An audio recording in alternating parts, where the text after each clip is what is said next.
Bismillahirrahmanirrahim. Al-Fatihah ala Nabi Mustafa Rasulullah sallallahu alaihi wasallam wa ala alihi wa sahbihi wa dhurriyyatihi wa sunnatihi wa furqurihi shawli lahumul Fatihah. A'udzu billahi minasyaitonir rajim. Bismillahirrahmanirrahim. Alhamdulillahi rabbil alamin arrahmanir rahim maliki yaumiddin. Iyyaka na'budu wa iyyaka nasta'in ihdinas siratal mustaqim. صراط الذين أنعمت عليهم غير المغضوب عليهم ولا الضالين آمين. الفاتحة إلى معلم هذا الكتاب الشيخ محمد بن قاسم الوجيه والإمام لله محمد بن حسين والجيش لا تكون بمقرة فتوجهك يا عبد المجيد شجاتي وكي عمد وكي شجاتي وكي عبد الله شجاتي وكي عبد الله شجاتي وكي عبد الأمين وكي عامل عبد الحميد وكي عبد الرحمن بن جاي وكي عبد القادر بن أحمد الزيري وكي يسوني بن مستهى وكي عبد البشير بن عبد الله وكي عبد الله بن ميراج شديد بن نعمة ورجال المشينا لتكون بمقر الزباكرين أن الله تعالى يحمينا بحمياتهم ويمدنا بمجالهم وينفعنا بركاتهم وأنوارهم وأسرارهم وعلوم في الدين والدنيا والآخرة. الفاتحة. أعوذ بالله من الشيطان الرجيم. بسم الله الرحمن الرحيم. الحمد لله رب العالمين الرحمن الرحيم مالك يوم الدين.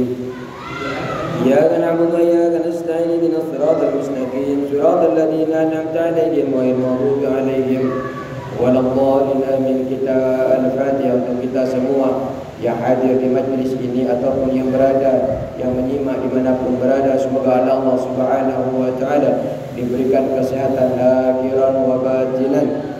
Hajat-hajatnya Allah kabulkan, permasalahan-permasalahannya semoga Allah diberikan jalan keluar.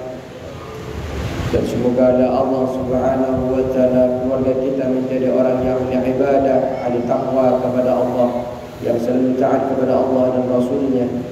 Anak-anak kita dimanapun berada semoga Allah jaga, selalu bertakwa kepada Allah, selalu taat kepada Rasulnya. Sa'ulillahi lahumul Fatihah. A'udzu billahi minasyaitonir rajim. Bismillahirrahmanirrahim. Alhamdulillahi rabbil alamin arrahmanir rahim maliki yaumiddin.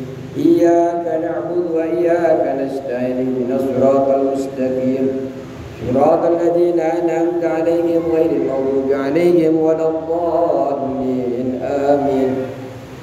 Assalamualaikum warahmatullahi taala wabarakatuh. Bismillahirrahmanirrahim. Alhamdulillahi rabbil alamin. Wassalatu wassalamu ala asrafil anbiya'i wal mursalin sayyidina wa habibina wa syafi'ina maulana Muhammadin wa ala alihi wa sahbihi ajma'in. Rabbana la ilma lana illa ma 'allamtana innaka antal alimul hakim. Rabbi ishrah li sadri wa yassir li amri wahlul 'uqdatam min lisani yafqahu qawli. Amma ba'du. Yang kami hormati Ketua DKM Mushola Baitul Muttaqin beserta pengurus-pengurusnya, RT dan RW-nya, dan segenap para jemaah yang dirahmati Allah Subhanahu wa Ta'ala.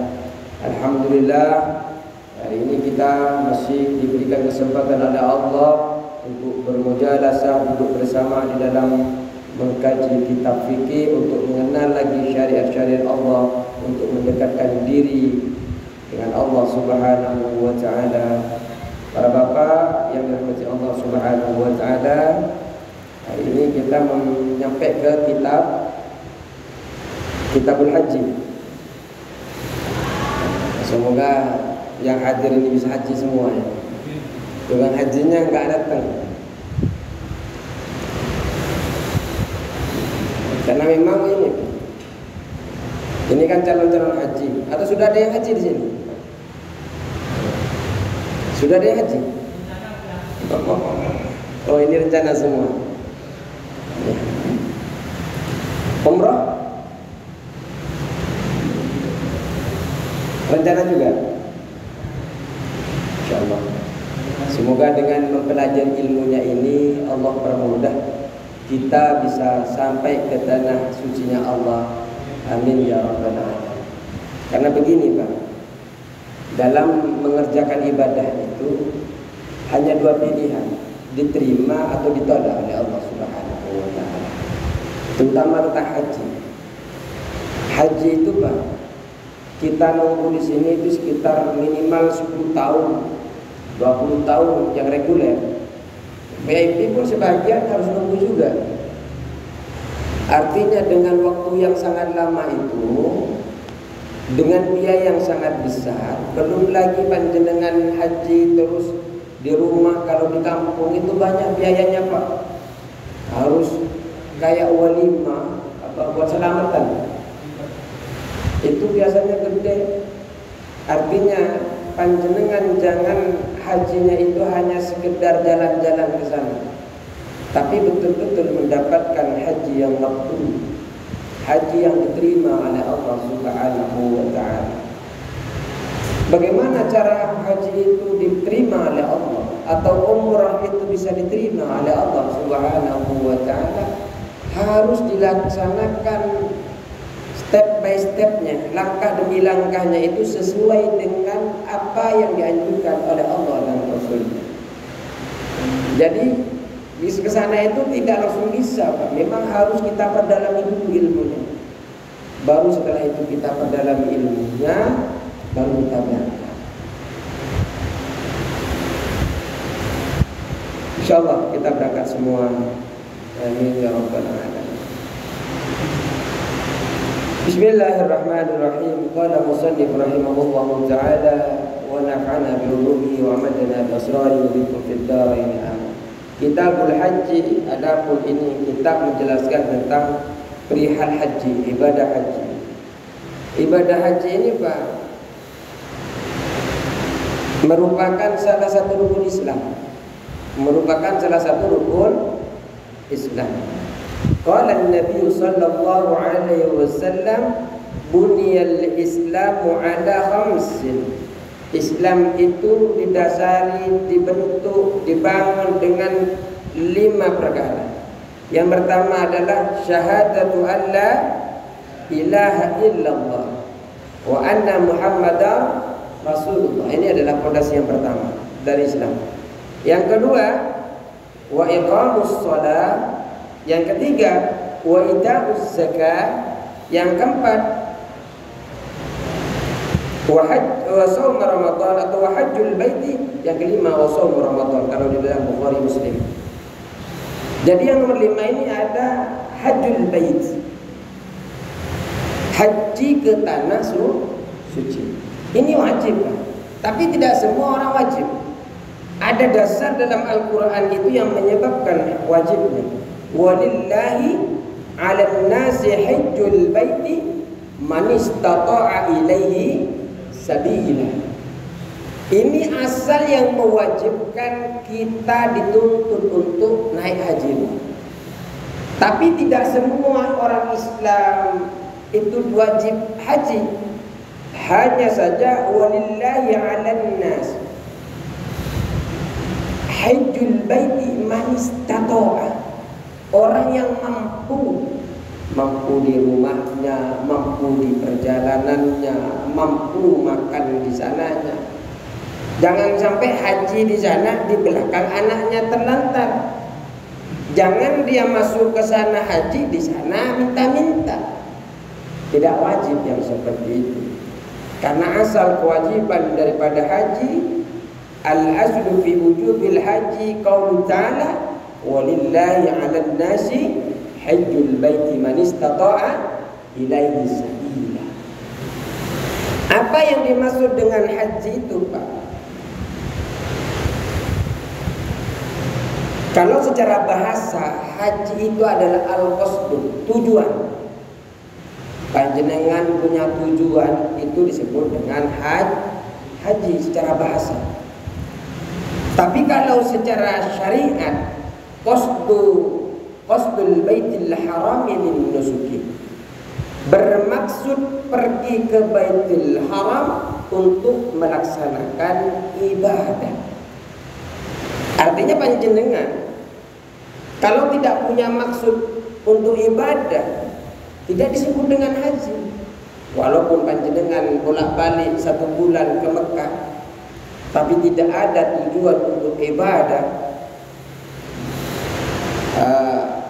Dalam masa Arafah umpamanya, ketika tanggal 10 Dzulhijjah panjenengan bolak-balik ke Mekah atau ke Arafah, ke padang Arafah, bolak-balik itu tidak akan tetap disebut dengan haji kalau tidak ada niat untuk haji, untuk ibadah. Kalau umroh apa? Secara bahasa umroh itu adalah az-ziyarah. Ziarah, jalan-jalan, apa berkunjung. Kalau secara syariat ziaratu baitillahil haram lin nusuki, berkunjung ke tanah Baitullah, ke tanah haram untuk melaksanakan haji.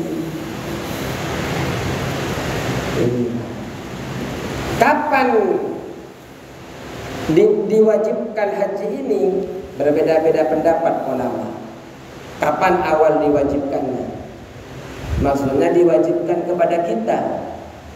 Tapi kalau hajinya ini ibadah, mulai nabi-nabi dulu itu ibadahnya adalah haji. Sampai ada yang mengatakan nabi itu tidak akan diutus kecuali dia telah melaksanakan haji. Ada yang seperti itu. Artinya haji ini adalah ibadah yang terdahulu, amalan-amalan nabi-nabi terdahulu. Bagi kita kapan diwajibkannya? Ada ulama yang menyatakan di tahun ke-6 Hijriah. Ketika Rasulullah sudah pindah ke Madinah, ini kan disebut dengan hijrah. Ternyata setelah 6 tahun Rasulullah ada di Madinah, beliau mewajibkan haji. Artinya sebelumnya haji itu tidak wajib. Ada pula yang mengatakan tahun ke-9 Hijriah. Setelah Rasulullah menetap di Madinah, 9 tahun kemudian Rasulullah sallallahu alaihi wasallam mewajibkan haji. Apa fadilah haji dan umrah itu? Di dalam hadis Rasulullah sallallahu alaihi wasallam, fadilah umrah, al-umratu ila al-umrati kaffaratun lima bainahuma. Umrah pada umrah yang lain kaffaratun, menghapus dosa-dosa, lima bainahuma, di antara kedua umrah itu. Jadi sekarang umrah, setahun lagi umrah, di tengah-tengahnya umrah lagi itu diampuni dosa-dosanya oleh Allah Subhanahu wa ta'ala. Begitu juga orang yang haji, al-hajjul mabrur laisa lahu jazaa'un illa al-jannah. Haji itu haji yang mabrur itu tidak ada balasan baginya kecuali surga. Makanya orang-orang itu berbondong-bondong naik haji karena memang tidak ada balasan dari Allah bagi haji yang mabrur kecuali surga. Apalagi ada tambahannya, selain dia bisa dapat surga, bisa dipanggil haji. Itu bonus. Bonus. Tapi kalau sejarahnya kenapa dipanggil haji itu ada yang mengatakan buatan Belanda. Biar tahu nih mana karena rata-rata yang berperang melawan Belanda pada dulu itu orang yang telah haji itu, Pak, orang yang telah mondok di Mekah, kuliah di Mekah, menuntut ilmu di Mekah, seperti Hasyim Asy'ari juga di Mekah sekolahnya. Rata-rata mereka itu melawan penjajah, sehingga Belanda itu nulis, oh ini disebut haji aja. Kenapa? Biar tidak gampang didata. Oh ini haji ini calon-calon pemberontak saja, ini begitulah. Artinya memang pejuang dulu orang-orang haji itu, sehingga orang-orang Belanda itu ditandai. Jadi orang yang hajinya mabrur tidak ada balasan baginya kecuali surga.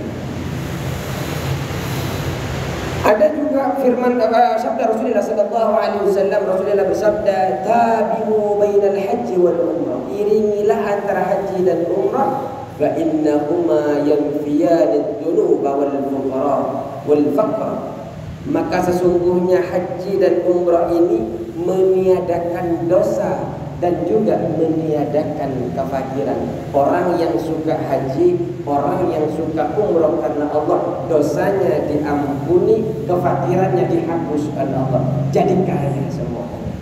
Baik itu kaya secara hati ataupun kaya secara materi. Kama yanfil kiru khabasal hadid. Kata Rasulullah, seperti menghilangkan tukang besi, khabasal hadid, apa namanya khabas, kotoran, apa namanya, karat yang ada di besi. Wadhahabi wal fidda, di emas dan perak, dia hilangkan kotoran-kotoran itu, dia hilangkan tukang besi itu, karat-karat. Sama dengan kita kalau naik haji, kalau naik umrah, dibarengi haji dan umrah itu manfaatnya, fadilahnya, dosa kita diampuni oleh Allah, kefakiran kita dijauhi dari hal-hal yang demikian, dan juga dihapus kotoran-kotoran baik yang ada di badan, baik yang ada dalam hati, dihapus. Walaysa lil hajjatil mabrurati, dan tidak ada bagi haji mabrur itu sawabun, pahala, illal jannah, kecuali surga. Ini Rasulullah. Ini adalah as-sunnah yang diajarkan oleh Rasulullah sallallahu alaihi wasallam. Percaya tidak sabda Nabi? Percaya. Harus percaya. Karena hadis Nabi, perkataan Nabi, perbuatan Nabi, ikrarnya Nabi, kita harus percaya. Yang penting hadis itu sahih, bukan maudhu, bukan palsu. Ya, kalau palsu, ya jangan dipercaya. Nih, ada hadis fadilahnya juga. Karena ini kita mau bahas tentang haji, maka harus tahu fadilahnya, keutamaannya, sehingga hati kita semakin berkeinginan untuk sampai ke tanah suci. Man hajja hadal baita, barang siapa haji ke Baitul Haram ini, falam yarfus, tidak pernah berkata kotor. Ketika dalam proses hajinya tidak mengatakan kotor, tidak berkata kasar, walam yafsuk, dan tidak berbuat fasik, raja'a kayaumi waladatu ummuh, dia kembali seperti ketika seperti ibunya baru melahirkan. Artinya dosa-dosanya oleh Allah diampuni seperti dia baru lahir. Itu haji. Makanya kalau bisa panjenengan jadi orang kaya, karena di dalam Islam yang tidak ada larangan untuk kaya. Yang dilarang adalah hubbud dunya, cinta dunia berlebihan, itu yang dilarang. Cinta dunia, melupakan Allah, melupakan syariat, itu yang dilarang. Kalau kaya itu, wah, itu dianjurkan, diberitakan. Ini ibadah yang tidak semua orang bisa melaksanakan. Yang bisa melaksanakan hanya orang-orang yang mampu. Orang-orang yang mampu. Wal hajjul mabrur, apa yang disebut dengan haji mabrur itu?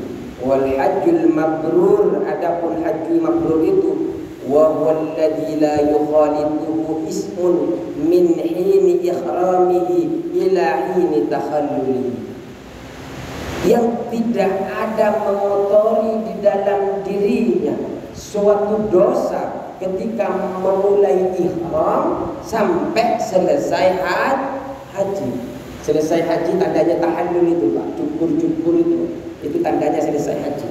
Jadi kalau orang itu terhindar dari dosa-dosa, ketika mulai ihram, sudah mulai pakai baju ihram, sudah niat ya untuk melaksanakan ibadah haji, dia menghindari dosa-dosa, menghindari kefasikan sampai selesai hajinya, maka insya Allah dipastikan itu hajinya adalah haji yang mabrur. Dan dikatakan juga al-hajjul mabrur wal maqbul. Haji mabrur itu adalah haji yang diterima.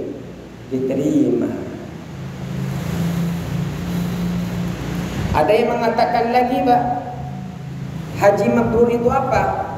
Haji di mana seluruh rukun, seluruh kewajiban, seluruh sunnah-sunnahnya haji dikerjakan beserta meninggalkan maksiat. Nanti panjenengan itu kan belajar tentang rukun haji, belajar tentang wajibnya haji, belajar tentang sunnahnya haji.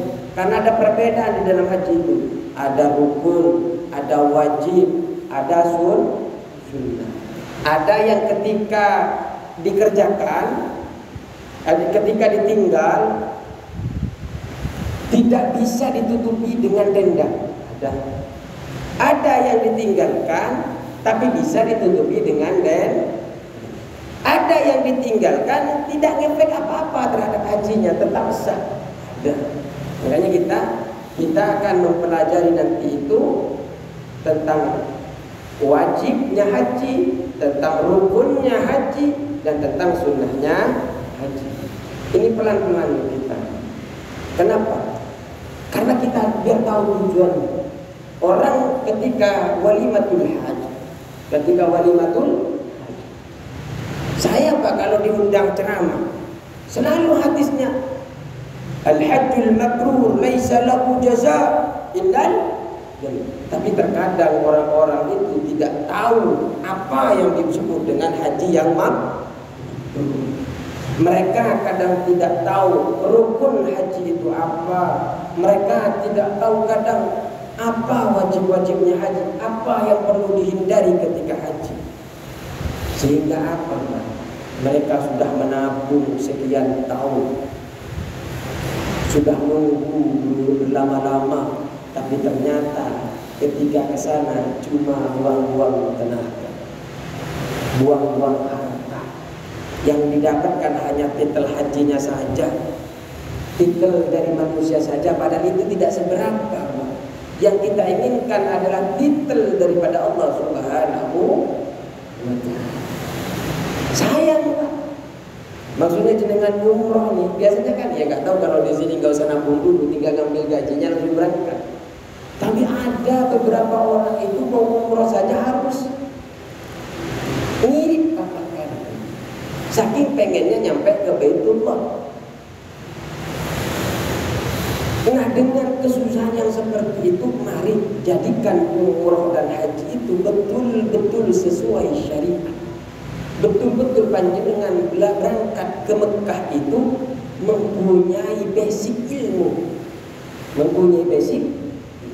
Ini tadi kan sudah mufakat, kita sudah siap Ustaz. Rencana ya minimal kan rencana. Ya semuanya harus punya direncana. Siapa tahu rencana itu jadi doa dan bisa haji tahun depan. Ya nggak tahu, ada dapat dopres dari Kemenak kan? Amin. 5 pengurus masalah Abdul Takin dapat undian haji dari luar biasa. 2-3 orang lebih. Baik. Dan Rasulullah Sallallahu Alaihi Wasallam itu Pak senang umrah, senang umrah. Dan beliau itu memang umrah di bulan sekarang ini Pak. Rasulullah itu sering umrah di bulan Dzulqa'dah. Di bulan Dzulqa'dah ini Rasulullah senang. Karena memang untuk melaksanakan niat mau haji itu dilaksanakan di 3 bulan yang masyhur. Al-hajju masyhur ma'lumat. Ada 3 bulan yang dikenal, yang ditentukan untuk menentukan niat kita untuk melaksanakan haji.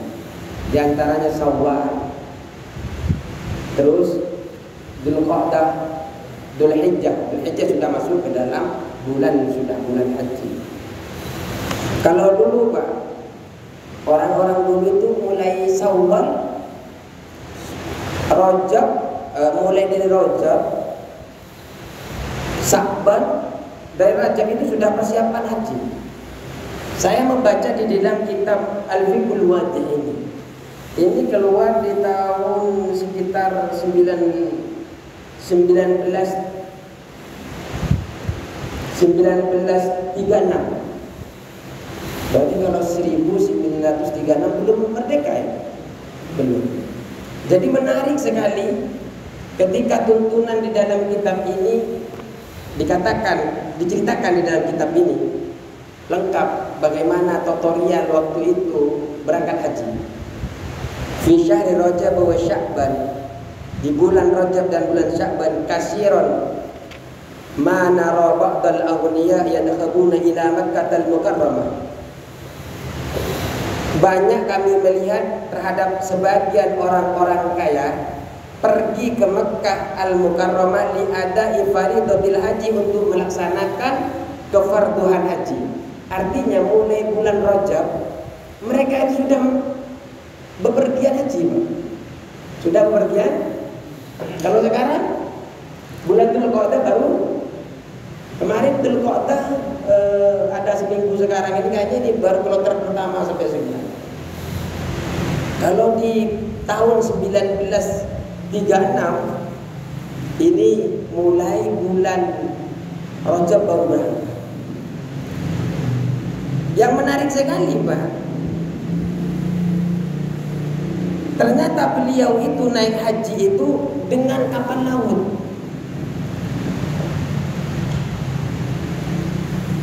Dengan kapal laut diajarkan sama beliau itu sampai mengatakan ini, summa tadlubu minal hukumati jawaz safari wa tastari tadhkirata ujratil bakhirah. Sampai diajarkan untuk beli tiket, untuk setelah beli tiket naik kereta, naik apa namanya, kapal laut. Sampai diajarkan bagaimana sholatnya di kapal laut. Saya ketika membaca tadi itu membayangkan, oh begini ya hajinya orang terdahulu. Kalau sekarang kan 9 jam. Paling berangkat ke Delta, habis Delta di transit dulu di asrama haji, habis itu berangkat ke bandara, terbang 9 jam nyampe ke Jeddah, ke Madinah. Dulu itu betapa perjuangannya. Perjuangan. Berapa bulan itu? Rajab, Sya'ban, Ramadan, Syawal, Dzulqa'dah, Dzulhijjah. Berarti 6. Itu berarti benar-benar kaya. Benar-benar. Karena istitok mampu, yang dimaksud dalam mampu itu bukan hanya mampu dalam perjalanan Pak, ternyata. Anak-anak yang ditinggalkan, pendidikannya, sekolahnya, makannya, siapapun yang dinafkahi di belakangnya itu harus terpenuhi dulu selama 6 bulan. Baru setelah itu istiqomah ketika perjalanannya, tiketnya, keamanannya, makannya. Belum nyampe ke sana, itu masih 6 bulan di dalam ya 4 bulan lah, 4 bulan di dalam perjalanan. Karena berarti kan Sya'ban, habis itu Rajab, Sya'ban, Ramadan, Syawal. Ini sudah mulai, mungkin sudah masuk Syawal, terus Dzulqa'dah. Ini sudah melakukan umrah. Ini kan sudah mulai dia niat melaksanakan umrah dulu, yang disebut dengan hajjul ifrad itu nanti. mendahulukan umrohnya. Karena nanti begini Pak, ada yang mendahulukan umrohnya baru hajinya, ada yang mendahulukan hajinya kemudian umrohnya, ada yang bersamaan antara haji dan umroh, ada yang disebut dengan tamattu, ada yang disebut dengan ifrad. Itu nanti ada konsekuensi. Ada kalau yang paling bagus itu ifrad. Jadi umroh dulu baru haji. Karena kalau yang lain itu harus membayar denda. Maka orang-orang terdahulu itu memang betul-betul kaya. Pertama yang disebut, kenapa tidak disebut kaya, betul-betul kaya? Mereka nggak harus nunggu sampai 10 tahun kan? Punya langsung berangkat. Kalau kita karena sekarang ini mampu karena nyicil. Maksudnya setiap bulan baru terkumpul sekitar 50 juta atau dulu 36 juta, naik lagi. Belum lagi kita mikirin di belakangnya. Baik.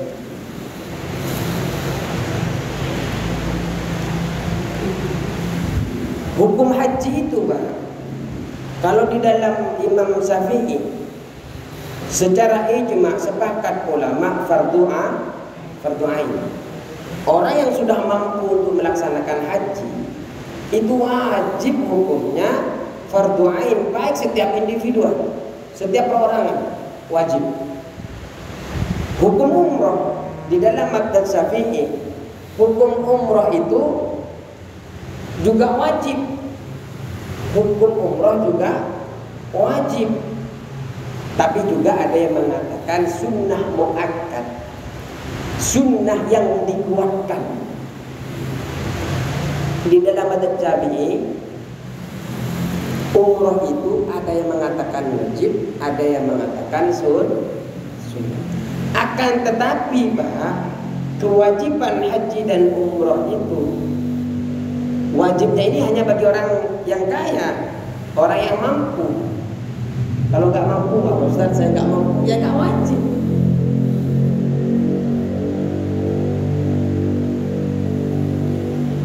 Jadi kewajiban ini hanya untuk orang kaya, dan kewajiban ini seumur hidup hanya satu kali. Boleh dia juga wajib lebih dari satu kali apabila ada orang tak wajib dan lebih dari satu kali. Apabila dia sedang nadar dan apabila sedang qadha. Belum tentu Pak. Saya mikir begini. Ya kita bicara syariat ya. Masalah diterima enggaknya haji itu kan Allah semua yang punya hak fitur. Kita ini kan lihat dari sekitar syariat. Kadang orang haji belum mempelajari tentang fikihnya, belum memperkuat tentang pemahaman manasik yang diandalkan. Manasik itu hanya berapa kali pertemuan, apalagi sudah sepuh-sepuh. Sampai berpikir, wah ini mantap kalau seumpamanya ada yang mau umroh di sekitar sini, musola yang memberikan kajian, sampaikan saja. Jadi ketua DKM-nya, kalian yang mau umroh, ayo. Enggak usah jelasin keadaan di sana, cukup dijelaskan fikihnya, mana rukunnya, mana sunnahnya, mana wajibnya, apa yang harus dihindari menurut syariat. Kalau di sana jam-jam ada di sini, ya jenengan enggak usah berangkat itu. Apalagi ketua DKM-nya belum berangkat umroh. Yang mudik Bina sudah berangkat haji. Nah, belum tentu yang sudah berangkat haji kemudian itu menjadi sah.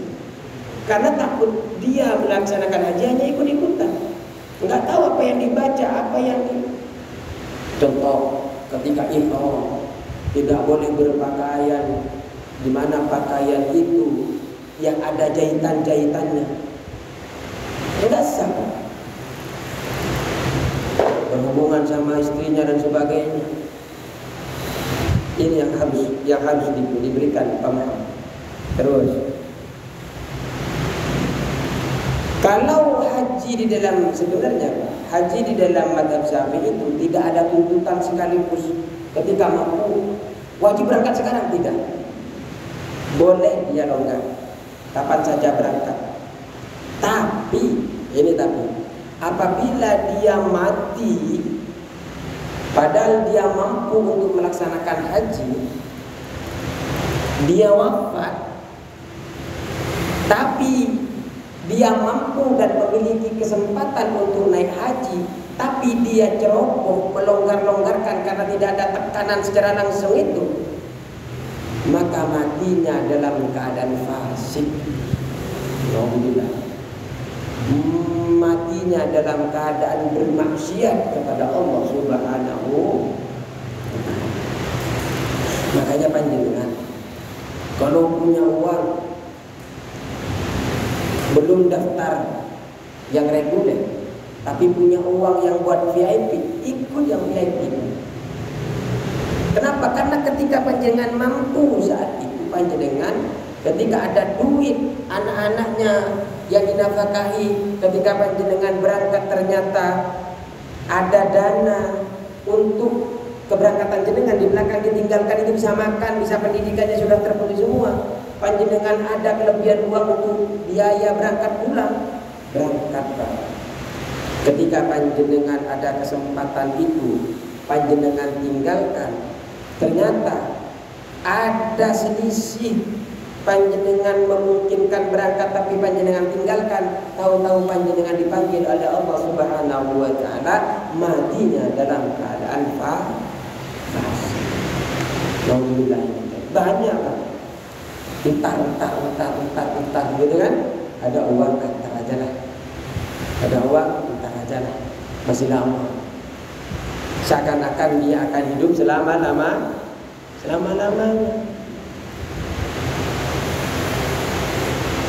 Baik. Wa syaraitu wujubil haji. Adapun syarat-syarat wajibnya haji. Wa syaraitu wujubil haji, dan adapun syarat-syarat wajibnya haji sab'atun, yaitu ada 7. Sab'atu asya'ah, yaitu ada 7 perkara. Syarat kita wajib haji ini harus tercukupi 7 perkara ini. Kalau 7 perkara ini tidak tercukupi, jenengan tidak wajib haji, tidak perlu haji. Yang pertama adalah Islam. Orang non-muslim walaupun bolak-balik ke Mekah, Madinah, enggak disebut dengan haji, enggak disebut dengan umrah. Kenapa? Karena bukan Islam. Yang kedua, wal bulugh, baligh. Siapa orang baligh? Tanda-tanda baligh kan kita sudah belajar. Ada 3 kan? Bagi laki-laki dan perempuan. Bagi laki-laki dan perempuan mimpi basah minimal umur 9 tahun. Dia mimpi basah.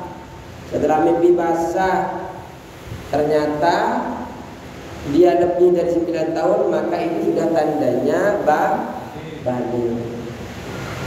Keluar mani. Yang kedua, bagi perempuan saja, haid, keluar darah, minimal umur berapa? Ada minimalnya. 8 tahun keluar darah. Kalau masih 8 tahun bukan baligh. Itu bukan juga darah haid. Karena minimal darah haid itu 24 jam, tapi yang keluar darahnya minimal umur 9 tahun. Jadi keluar haid umur minimal 9 tahun. Kemudian yang ketiga, enggak keluar haid, enggak mimpi basah, tapi umurnya sudah 15 tahun. Orang yang sudah umurnya 15 tahun, dia dihukumi baligh. Kalau dia Islam, dia baligh, dia kaya, wajib berangkat haji. Tapi tunggu dulu, jangan-jangan ada yang nomor 3. Yang nomor 3 adalah wal aql, berakal. Kalau akalnya miring-miring, wah gila, yang nggak wajib lah. Berakal. Terus wal hurriyatu, merdeka. Kalau dia masih jadi budak, ya gimana mau berangkat, Pak? Mau makan aja tergantung budak, tergantung tuannya. Tapi sekarang kan merdeka semua, nggak ada perbudakan, nggak ada budak sekarang, semua merdeka.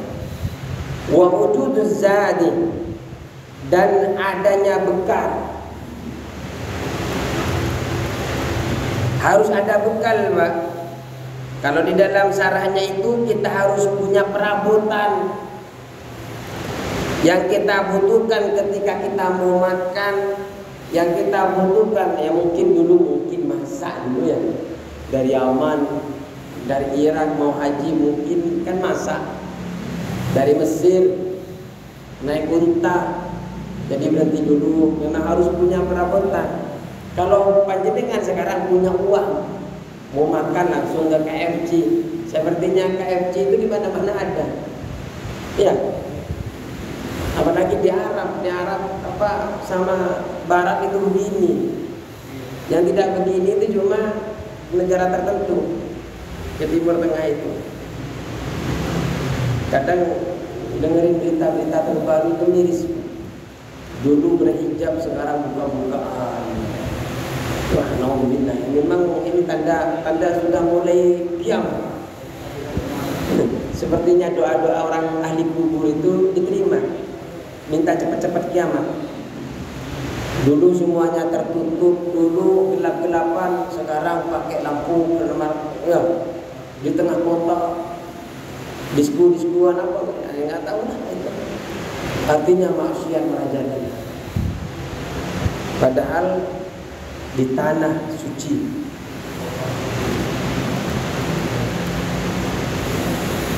Terus, jadi harus punya bekal, Pak. Ada yang tidak perlu bekal.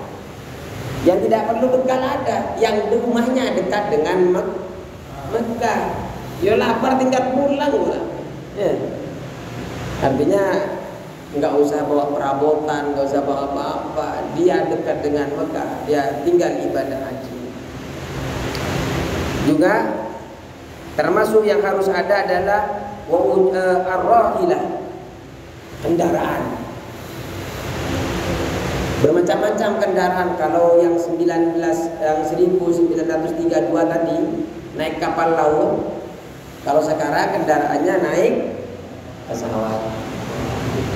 Tapi ada aneh-aneh di Indonesia, bukan aneh. Ini kata saya, kalau memang dia kaya, yang naik motor itu Bang, karena ada sampai 8 bulan. Ternyata ada yang lebih lama dari perjalanan masa lalu. Kalau masa dulu kan 6 bulan sampai hajinya.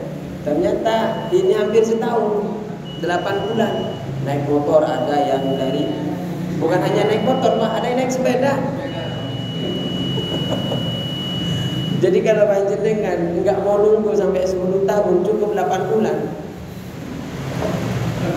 Yang punya PCX nyampe sana mahal. Historinya yang mahal. Karena ada yang sampai ke sana kan dari Lombok itu bawa anak kecil. Jadi itu nggak usah nunggu. Tapi harus resign dulu deh kerjaannya. 8 tahun.